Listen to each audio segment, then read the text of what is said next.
வருத்தங்களை தான் பிறர்கிட்ட வந்து நம்மளால எளிதாக பகிர்ந்து கொள்ள முடியறதில்லை.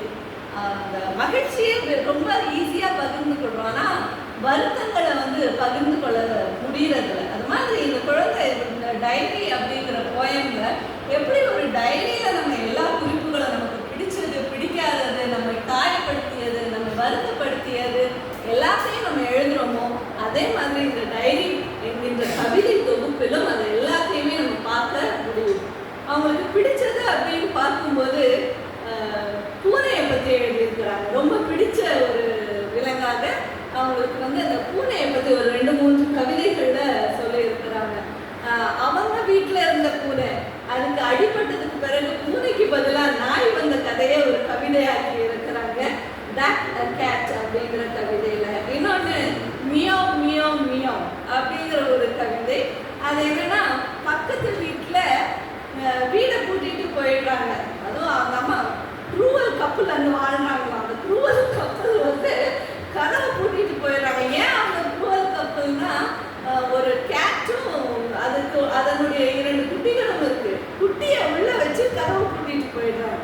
அம்மா பூனை வெளியில இருக்கு. இந்த 2 உள்ள இருக்கக்கூடிய அந்த கிச்சன்ஸ் வந்து அது பட்டுட்டு வரக்கூடிய பாடு சும்மா இருக்காதுல்ல. பூனை ரொம்ப சேட்டை பண்ண, ரொம்ப அழுதுகிட்டே இருக்கு, தொந்தரவு பண்ணிக்கிட்டே இருக்கு, அழுதுகிட்டே இருக்கு. இவங்களால அதை பொறுக்கவே முடியல.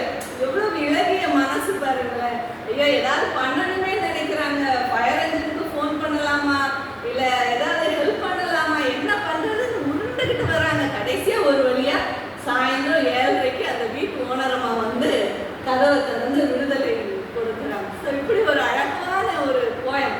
அந்த சார் சுரேஷ் டேனியல் சார் சொல்லும்போது சொன்னாங்கல்ல, ஒரு கவிதைன்னா நம்ம வாசிக்கும் போது அந்த படம் அப்படியே நம்ம மனசுக்குள்ள விரியணும், அந்த காட்சி விரியணும்னு சொன்னாங்கல்ல.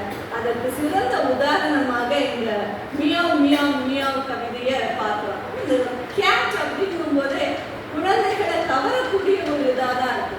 ஏன்னா யூஎஸ்ல டாக்டர் சியர்ஸ் அப்படிங்கிறவர்கிட்ட ஒரு டாஸ்க் கொடுக்குறாங்க. என்னன்னா 250 வார்த்தைகளுக்குள்ளாடி ஒரு கதை எழுதணும்.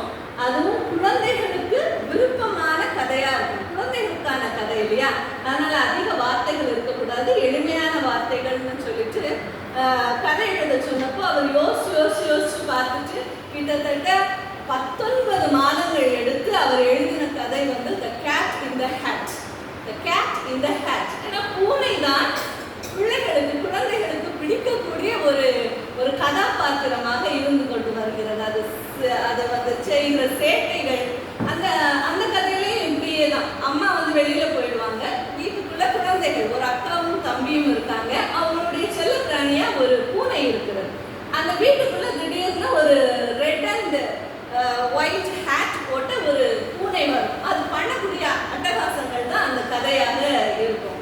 இப்படி குழந்தைகளுக்கு எதை பிடிக்கும் அப்படிங்கிறத இவங்களுடைய இந்த டைரி என்கின்ற போயத்தை போயட்ரி புக்கை வாசிக்கும் பொழுது நமக்கு புரிந்து கொள்ள முடிகிறது. வெறுமனே பிடிச்சது மட்டும்தான் எழுதுறாங்களா அப்படின்னா, பிடிச்சது பிடிக்காதது மட்டும்தான் இருக்குதாங்கன்னா இல்லை. சில கேள்விகள் இந்த சமூகத்தின் மீதான அவர்களுடைய கேள்விகளையும் வைக்கிறாங்க. உதாரணத்துக்கு நம்ம உலகமே இப்போ டெக்னாலஜி மயமா மாறிட்டு இருக்கு இல்லைங்களா. அது அழகா சொல்றாங்க பாருங்க.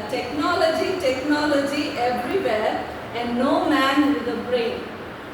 Technology everywhere but no man without a brain. With a brain, sorry. இதை வாசிக்கும் போது எனக்கு எஸ்டி கோலரிஜோட ஒரு போயம் இருக்கு, The Rime in the Ancient Mariner அப்படிங்கிற ஒரு போயம். அது வந்து நடுக்கடல்ல தத்தளிச்சுட்டு இருக்காங்க. அவங்க வந்து சொல்லுவாங்க, water everywhere but not a drop to drink. சுத்தி தண்ணியா இருக்கு, ஆனா குடிக்கிறதுக்கு தண்ணி இல்லை.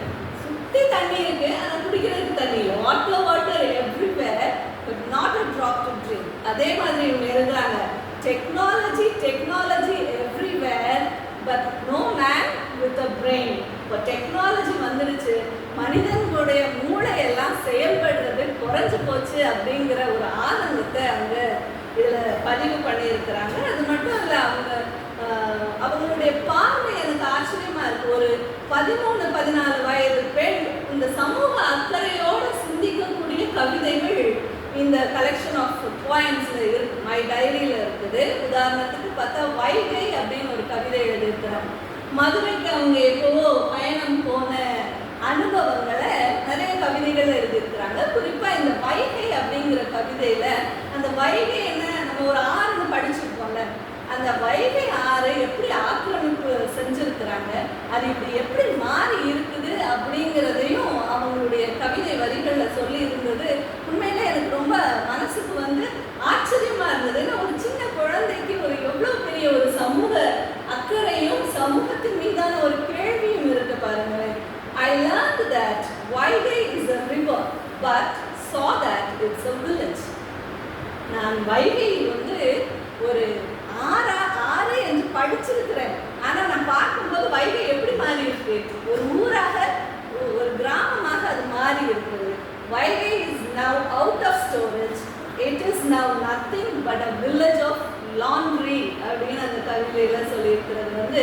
ஒரு ஒரு ஒரு இதுதான் ஒரு கவிஞருக்கான கவிதை எழுதக்கூடியவர், அதாவது ஒரு இலக்கியவாதிக்கான ஒரு குணமாக நான் பார்க்கிறேன். வருங்காலத்தில் மிகப்பெரிய இலக்கியவாதியாக வருவதற்கான அத்தனை கூறுகளும் அவர்களுக்கு இருக்கிறது என்பது இந்த வரிகளிலிருந்து நம்மால் உணர்ந்து கொள்ள முடிகிறது. ஏன்னா இவ்வளவு சமூக அக்கறை இந்த சின்ன எளிய வயதில் இருப்பது ஆச்சரியமான ஒரு விஷயம். இது மட்டும் இல்லை, அந்த குழந்தைகள் நம்ம கூட வரும்போது என்னெல்லாம் பார்க்குறாங்க. அவங்க நல்லதான் பார்த்தா நல்லா இருக்கும், சில கெட்டதும் அவங்க கண்களில் மாட்டிக்கிடுது.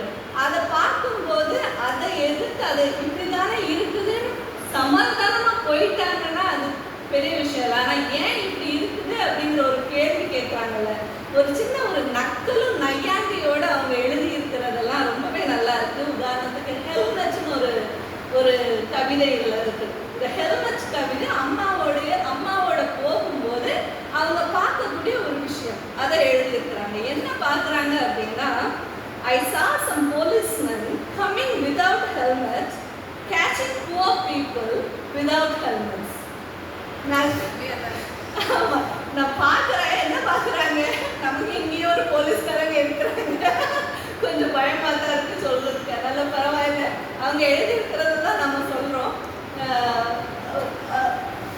I saw some policemen coming without helmet. Policeman வராங்க, ஆனால் அவங்க என்ன வைக்கல, ஹெல்மெட் வைக்கல.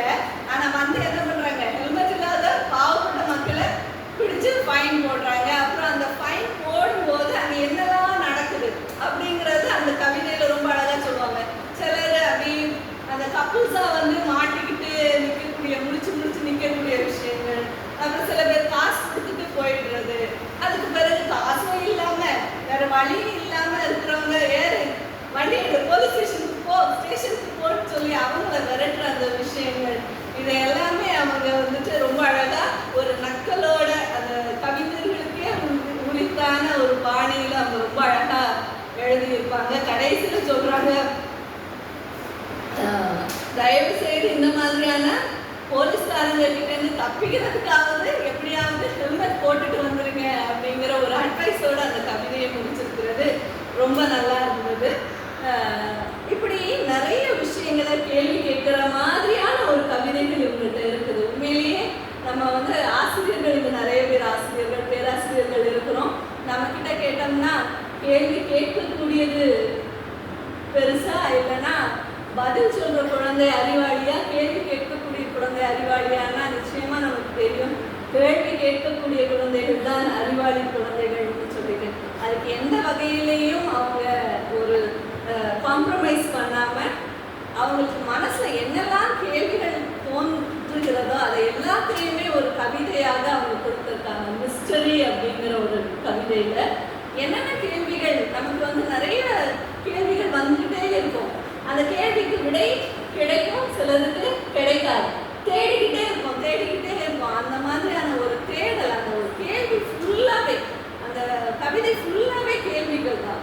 How come the sun never gets cold? Who put the huge ball on fire? How come its fuel never goes off? Why does it fly? Does it have gravity? If it is so hard to burn us, how does the earth never gets burned? அப்படி நிறைய விஷயங்கள் அதில் ஒரு வரி எழுதியிருக்கிறாங்க, why is it called the Milky Way, does it have milkshakes? Milky Way ஏன் சொல்கிறாங்க, அதுக்கு மில்க் ஷேக்ஸ் இருக்குதா அப்படிங்கிற ஒரு ஒரு ஒரு நக்கல் நையாண்டியோடு அந்த இடத்துல எழுதி இருக்கிறது ரொம்ப நல்லா இருந்தது. அந்த மாதிரி who invented words, who found their meanings, what is the English meaning of meaning, இப்படி நிறைய நிறைய நிறைய கடைசியில் அவங்க கேட்குறாங்க, if God created everything, if God created everything, why didn't he give us all enough knowledge? So we didn't have to go to school. Why should only teachers teach? கடவுள் தான் எல்லாரையும் படைச்சாருன்னா எல்லாருக்கும் சமமா